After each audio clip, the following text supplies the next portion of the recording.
অন্তর্বর্তী সরকারের উপদেষ্টা পরিষদে বড় ধরনের রদবদলের ইঙ্গিত পাওয়া গেছে। দায়িত্বশীল সূত্র থেকে জানা গেছে, ছাত্র প্রতিনিধি দুজন সহ কয়েকজন উপদেষ্টাকে বিদায় জানানো হতে পারে এবং একই সঙ্গে গুরুত্বপূর্ণ দপ্তরগুলোতে নতুন মুখ আসবে। আগামী 1 মাসের মধ্যেই এই পরিবর্তনের প্রক্রিয়া শুরু হবে বলে ধারণা করা হচ্ছে।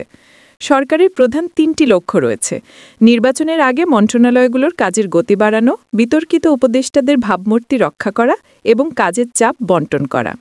ঘোষিত 2026 সালের ফেব্রুয়ারির জাতীয় নির্বাচনকে সামনে রেখে অন্তর্বর্তীকালীন সরকার নিজেদের কার্যক্রমকে আরও গুছিয়ে নিতে চাইছে। বর্তমানে 22 জন উপদেষ্টার হাতে মোট 41টি মন্ত্রণালয় রয়েছে। এর মধ্যে মোহাম্মদ ফাউজুল কবির খান ও শেখ বাশিরউদ্দিন শামীম 3টি করে মন্ত্রণালয় সামলাচ্ছেন।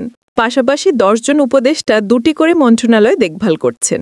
প্রধান উপদেষ্টা ড. মোহাম্মদ ইউনূস সবচেয়ে বেশি দায়িত্বে আছেন। তার অধীনে মন্ত্রিসভা বিভাগ, প্রতিরক্ষা, সশস্ত্র বাহিনী, জনপ্রশাসন এবং ডাক ও টেলিযোগাযোগ মন্ত্রণালয় সহ মোট 5টি দপ্তর রয়েছে। অন্যদিকে উপদেষ্টা পদমর্যাদার বিশেষ সহকারী, বিশেষ দূত ও হাই রিপ্রেজেন্টেটিভ রয়েছেন 3 জন এবং এই সংখ্যা আরও বাড়বে বলে আভাস পাওয়া গেছে।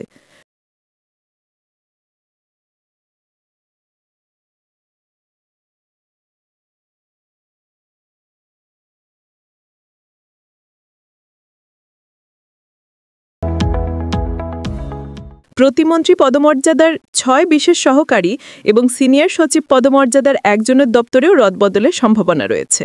সূত্রমতে বড় মন্ত্রণালয়ে থাকা কয়েকজন উপদেষ্টা ও বিশেষ সহকারীর দপ্তর পরিবর্তন করে অপেক্ষাকৃত ছোট দপ্তরে সরিয়ে দেওয়া হতে পারে। এর বিপরীতে ছোট দায়িত্বে থাকা কিছু উপদেষ্টাকে দেওয়া হবে বড় মন্ত্রণালয়ের দায়িত্ব। সব মিলিয়ে একাধিক চমক আসার সম্ভাবনা রয়েছে। নির্বাচনের মাত্র কয়েক মাস বাকি থাকায় বিদায়ের আগেই ক্লিন ইমেজ ধরে রাখতে অন্তর্বর্তী সরকার এই উদ্যোগ নিচ্ছে।